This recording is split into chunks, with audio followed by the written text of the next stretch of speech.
અરવલ્લીના મોડાસા નગરપાલિકા વિસ્તારમાં ચૂંટણી પ્રચાર તેજ બન્યો છે। ખાસ કરીને પાલિકામાં નવા સમાયેલા ખલીકપુર ગામ વિસ્તારમાં વોર્ડ નંબર 4ના ભાજપના ઉમેદવારો દ્વારા ડોર ટુ ડોર જનસંપર્ક કરવામાં આવી રહ્યો છે। નવા ગ્રામીણ વિસ્તારના લોકો પ્રથમ વખત પાલિકાની ચૂંટણીમાં મતદાન કરવા માટે જઈ રહ્યા છે, જેથી તેમાં અનેરો ઉત્સાહ પણ જોવા મળી રહ્યો છે। ઉમેદવારો દ્વારા ઈવીએમ મશીનના ડેમો આપી તેમને મતદારોને ખાસ કરીને જાગૃત કરવા માટેના પ્રયત્નો પણ કરવામાં આવી રહ્યા છે।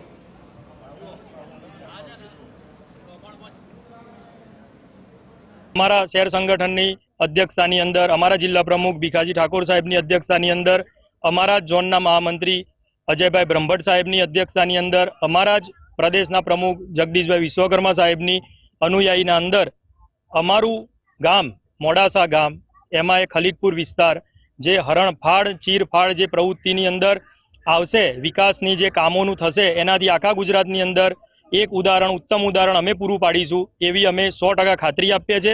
मोटी संख्या अंदर कार्यकर्ता उत्साहना भेर डोर टू डोर प्रचारનું માધ્યમ શરૂઆત કરી છે ત્યારે સમગ્ર મોડાસા શહેરના અંદર એક સારું એવું વાતાવરણ ઊભું થયું છે ભારતીય જનતા પાર્ટી માટે અને 36 બેઠકોમાંથી જ્યારે 24ના અંદર ભારતીય જનતા પાર્ટી લડી રહી છે ત્યારે મોડાસાની જનતાના આશીર્વાદના રૂપે 24 બેઠક ભારતીય જનતા પાર્ટી જીતવા જઈ રહી છે મોટા માર્જિનથી।